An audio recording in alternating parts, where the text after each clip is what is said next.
আবৃত্তিৰ কবিতাৰ শিৰোনাম লঘোণ। কবি নৱকান্ত বৰুৱা। একোকে নেখাওঁ আজি, একেবাৰে ভোক নাই। আছে যদি আধা খেৰ, চিৰা দিবি ভাল চাই। দৈ মোক নেলাগেই, গাখীৰৰ সৰ পালে। খেজুৰীৰ গুৰ নেকি, লৈ আহ এইফালে। নাই যদি মালভোগ, জাহাজী কলকেই আন। আৰু একো নেলাগেই, এই হ'ব জলপান। আজি যদি অহা নাই, ভীম সিং পালোৱান।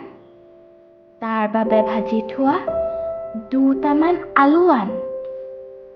পাপৰ আছিল বোলে, আঙঠাত হেকচোন। আচাৰো ওলাব পাৰে, বিচাৰিলে চুক কোন। ৰৌ মাছ ভজা আছে, তাৰো দুচকল দে। এই হ'ব লঘোণত আৰু একো নালাগে। ধন্যবাদ।